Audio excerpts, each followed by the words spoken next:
Bonjour à tous et bienvenue sur Reds League. Bon les gars, j'espère que ça va bien, j'espère que vous êtes en forme, que ce début de saison se passe bien pour vous. C'est bientôt la fin de l'été, on le sent très bien en tout cas au niveau de la température. J'espère que vous allez bien, c'est ça l'essentiel, le reste n'est que secondaire. Juste avant que la vidéo ne commence, j'avais envie de faire ma petite publicité. Voilà. Si maintenant vous voulez qu'il y ait plus de vidéos sur Liverpool, plus de vidéos encore plus travaillées, etc., n'hésitez pas, c'est grâce à vous que ça peut être le cas. Donc n'hésitez pas à rejoindre l'espace souscription de la chaîne. 1 € suffit à être membre pour soutenir la chaîne, ça m'aide énormément. 1 € ça paraît symbolique, mais pour moi, ça m'aide énormément, donc n'hésitez surtout pas à le faire. J'avais envie, les gars, de parler un petit peu de la situation actuelle de Liverpool, tout simplement, avec le transfert d'Isaac qui va être avorté sûrement, avec pas mal de nouveautés, pas mal de spéculations, aussi pas mal d'interrogations sur la saison de Liverpool. À quoi s'attendre? On va voir tout ça dans cette vidéo.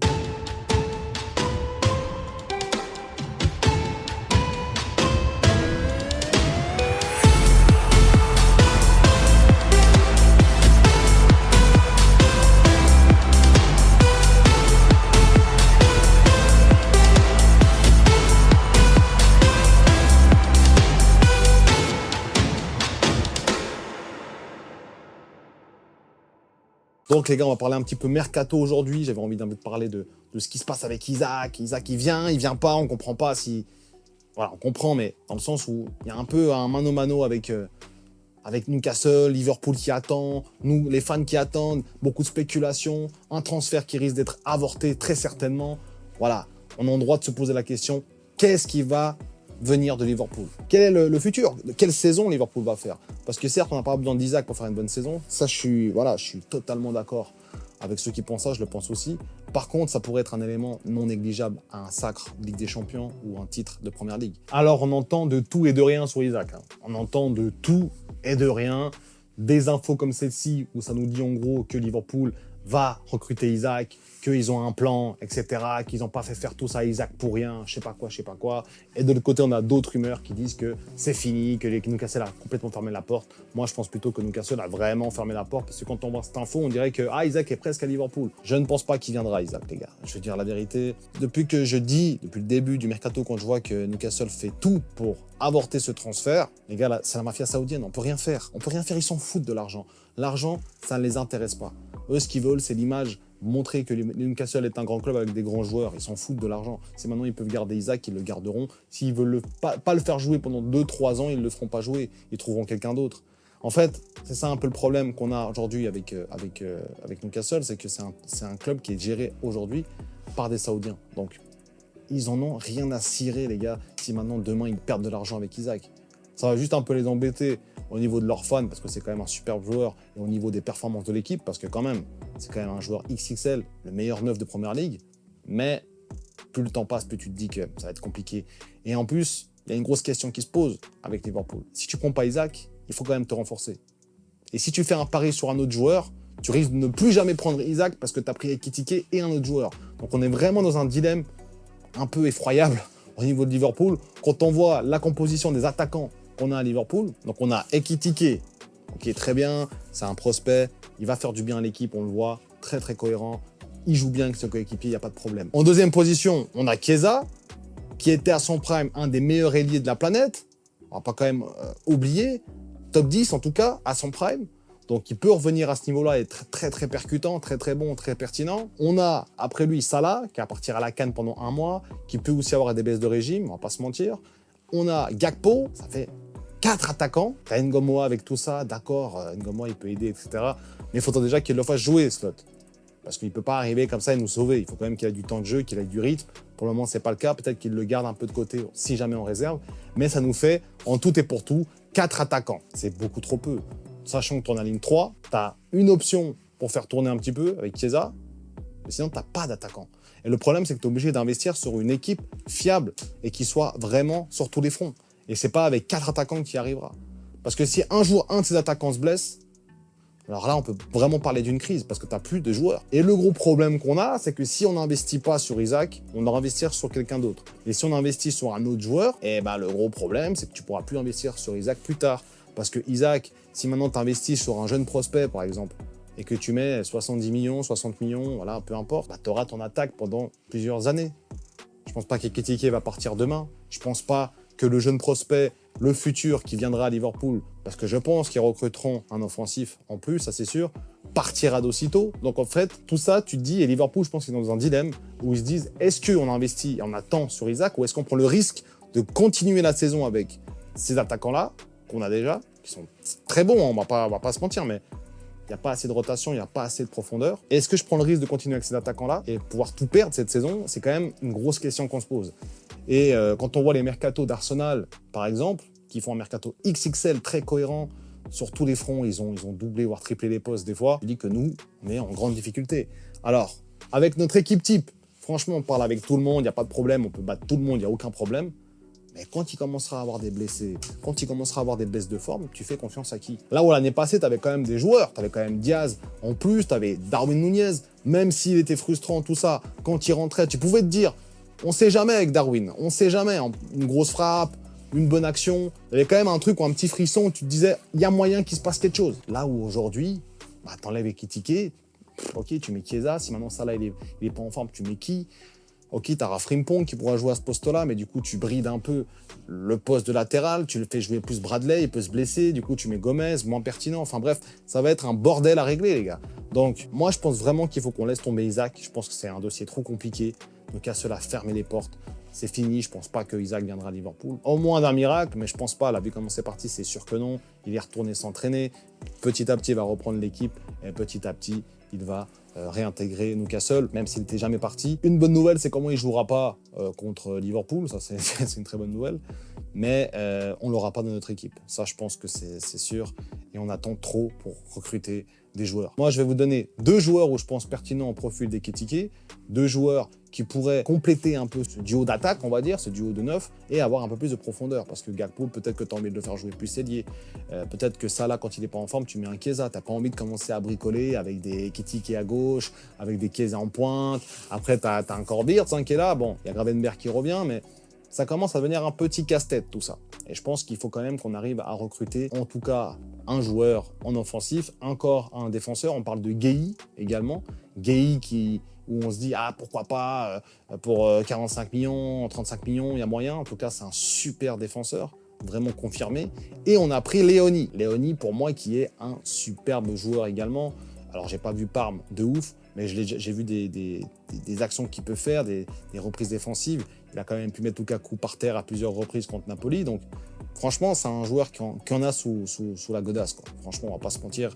Quand tu le vois, en plus, il a pas peur. Il est bien, il est en forme, il a 18 ans. Et même Slot a dit qu'il était très surpris par sa façon de jouer, sa maturité, à même pas 18 ans. Donc ça, c'est un très bon point. Si tu prends Gueye en plus, tu as vraiment un quatuor défensif incroyable en turnover.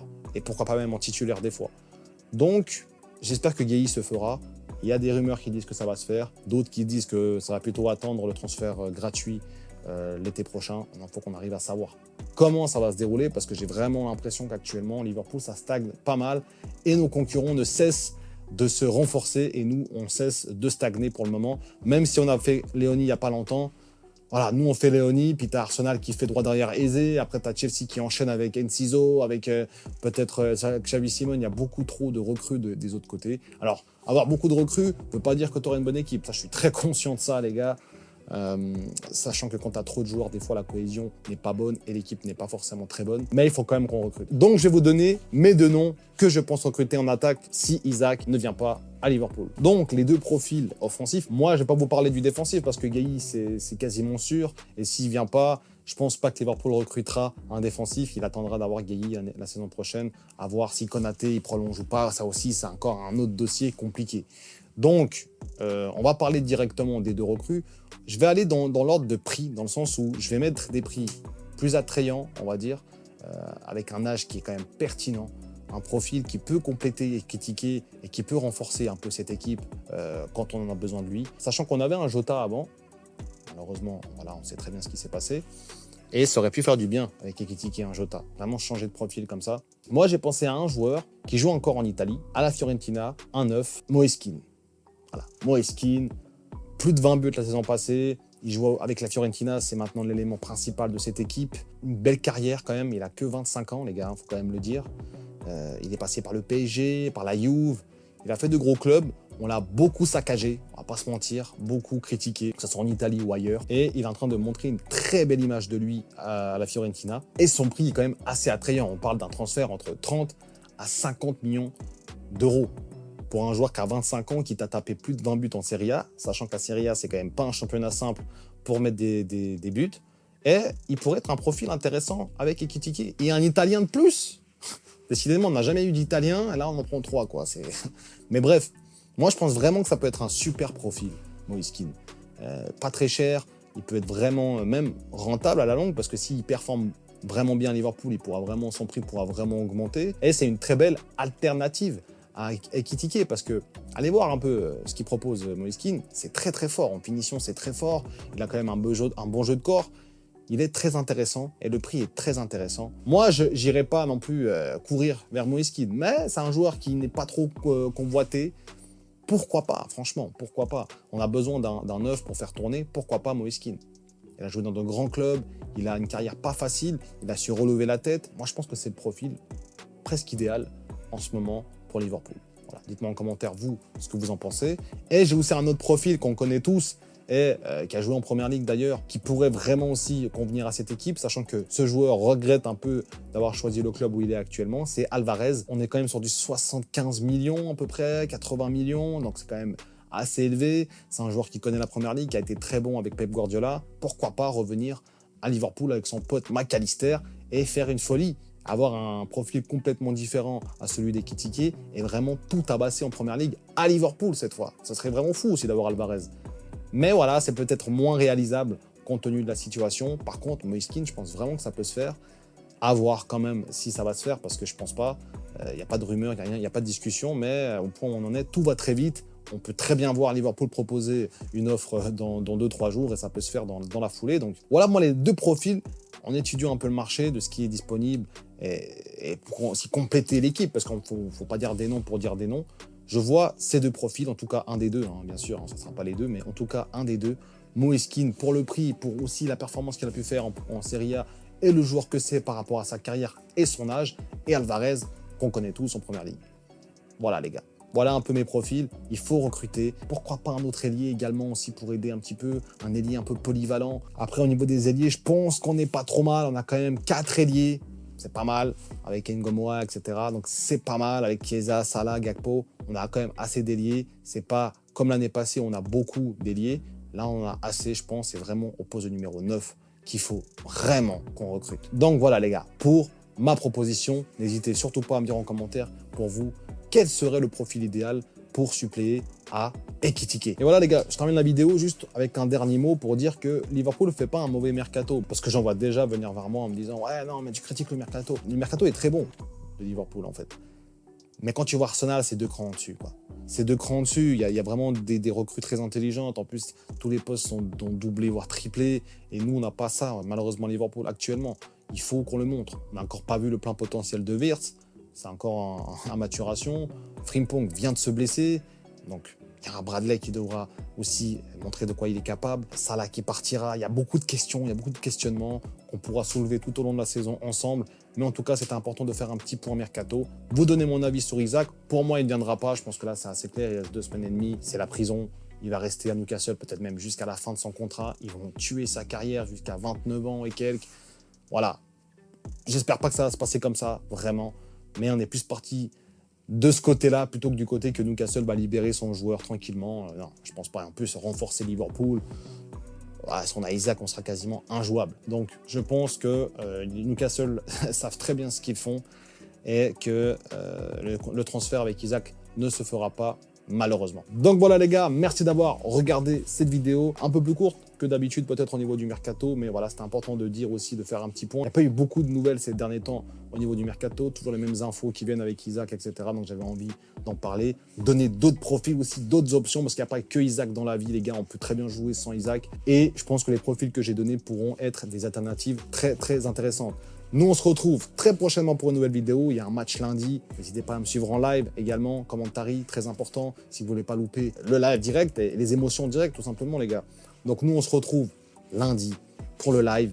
pour le débrief entre Liverpool et Newcastle. Plutôt Newcastle-Liverpool. On joue à St. James Park, donc ça va pas rigoler avec tout ce qui s'est passé, les gars. Ça va être la guerre à St. James Park. On y sera. Soyez présents le plus nombreux possible. On se retrouve tout prochainement. D'ici là, prenez soin de vous. Et surtout, n'oubliez pas...